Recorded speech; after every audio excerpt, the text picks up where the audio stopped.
See, I'm not one of these people who's worried about everything. You got people like this around you. Country's full of them now. People walking around all day long, every minute of the day, worried about everything. Worried about the air, worried about the water, worried about the soil. Worried about insecticides, pesticides, food additives, carcinogens. Worried about radon gas, worried about asbestos. Worried about saving endangered species. Let me tell you about endangered species, all right? Saving endangered species is just one more arrogant attempt by humans to control nature. It's arrogant meddling. It's what got us in trouble in the first place. Doesn't anybody understand that? Interfering with nature. Over 90%, way over 90% of all the species that have ever lived on this planet, are gone. They're extinct.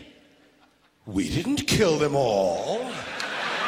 They just disappeared. That's what nature does. They disappear these days at the rate of 25 a day. And I mean regardless of our behavior. Irrespective of how we act on this planet, 25 species that were here today will be gone tomorrow. Let them go gracefully. Leave nature alone. Haven't we done enough? We're so self-important. So self-important. Everybody's going to save something now. Save the trees, save the bees, save the whales, save those snails. And the greatest arrogance of all, save the planet. What? Are these fucking people kidding me? Save the planet? We don't even know how to take care of ourselves yet. We haven't learned how to care for one another. We're gonna save the fucking planet? I'm getting tired of that shit. Tired of that shit. Tired. I'm tired of fucking Earth Day. I'm tired of these self-righteous environmentalists, these white bourgeois liberals who think the only thing wrong with this country is there aren't enough bicycle paths. People trying to make the world safe for their Volvos. Besides, environmentalists don't give a shit about the planet. They don't care about the planet. Not in the abstract, they don't. Not in the abstract, they don't. You know what they're interested in? A clean place to live. Their own habitat. They're worried that someday in the future they might be personally inconvenienced. Narrow, unenlightened self-interest doesn't impress me. Besides, there is nothing wrong with the planet. Nothing wrong with the planet. The planet is fine. The people are fucked. Difference. Difference. The planet is fine. Compared to the people, the planet is doing great. Been here 4.5 billion years. Did you ever think about the arithmetic? Planet has been here 4.5 billion years. We've been here, what, 100,000? Maybe 200,000? And we've only been engaged in heavy industry for a little over 200 years. 200 years versus 4.5 billion. And we have the conceit to think that somehow we're a threat? That somehow we're going to put in jeopardy this beautiful little blue-green ball that's just a-floating around the sun?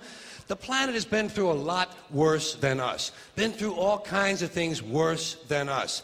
Been through earthquakes, volcanoes, plate tectonics, continental drift, solar flares, sunspots, magnetic storms, the magnetic reversal of the poles, hundreds of thousands of years of bombardment by comets and asteroids and meteors, worldwide floods, tidal waves, worldwide fires, erosion, cosmic rays, recurring ice ages, and we think some plastic bags and some aluminum cans are going to make a difference? The planet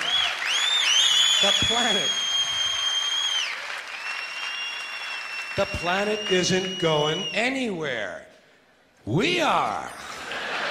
We're going away. Pack your shit, folks. We're going away. And we won't leave much of a trace either. Thank God for that. Maybe a little styrofoam. Maybe. Little styrofoam. Planet will be here and we'll be long gone. Just another failed mutation. Just another closed-end biological mistake. An evolutionary cul-de-sac. The planet will shake us off like a bad case of fleas. A surface nuisance. You want to know how the planet's doing? Ask those people at Pompeii who are frozen into position from volcanic ash how the planet's doing. Want to know if the planet's all right? Ask those people in Mexico City or Armenia or 100 other places buried under thousands of tons of earthquake rubble if they feel like a threat to the planet this week. How about those people in Kilauea, Hawaii who build their homes right next to an active volcano and then wonder why they have lava in the living room?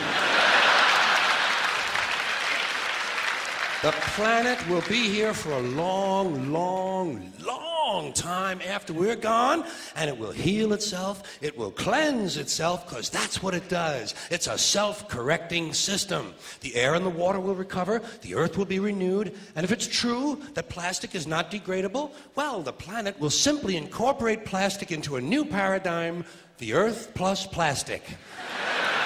The earth doesn't share our prejudice towards plastic. Plastic came out of the earth. The earth probably sees plastic as just another one of its children. Could be the only reason the earth allowed us to be spawned from it in the first place. It wanted plastic for itself. Didn't know how to make it. Needed us. Could be the answer to our age-old philosophical question, why are we here? Plastic. Assholes. So, the plastic is here, our job is done, we can be phased out now, and I think that's really started already, don't you? I mean, to be fair, the planet probably sees us as a mild threat, something to be dealt with, and I'm sure the planet will defend itself in the manner of a large organism, like a beehive or an ant colony can muster a defense. I'm sure the planet will think of something. What would you do if you were the planet trying to defend against this pesky, troublesome species? Let's see, what might... viruses. Viruses might be good. They seem vulnerable to viruses.